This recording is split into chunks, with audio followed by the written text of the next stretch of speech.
if you feel like you're stuck in a cycle of disordered eating, here's one thing you need to stop doing right away that you probably don't even realize you are doing.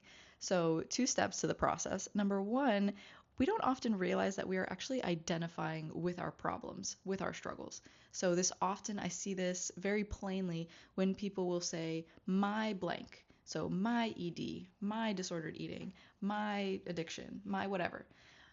When you're identifying with it, it's almost like you're accepting it as a part of yourself, something that's always going to exist there, something that's always going to, harm you or, take you down. So, number one is start separating yourself from that. It's not mine. I don't want that thing. It's not welcome here. That's not mine. That is the ED, the disorder, the addiction. It's not a part of me, right? So that's number one. And number two, and equally as important, would be identifying who is speaking, right? Not every thought we have is a thought we want to keep, is not a thought of our own. So if you have a thought, for instance, you have a thought of like, oh, well, you shouldn't eat that. You shouldn't eat that.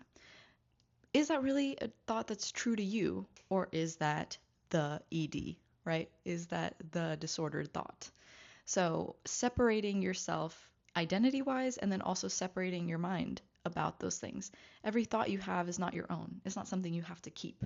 It's not something that is always valid or true. So, or, I mean, your thoughts and feelings are valid, right? But they're not always true. They're not always the truth. So think through that, separating your identity and separating your thoughts. This is not a thought of mine. This is not a thought I want to keep. This is not a thought I want to believe. And you don't have to. It's not welcome here, right? So you tell that disordered eating behavior or thought or whatever, it's not welcome here.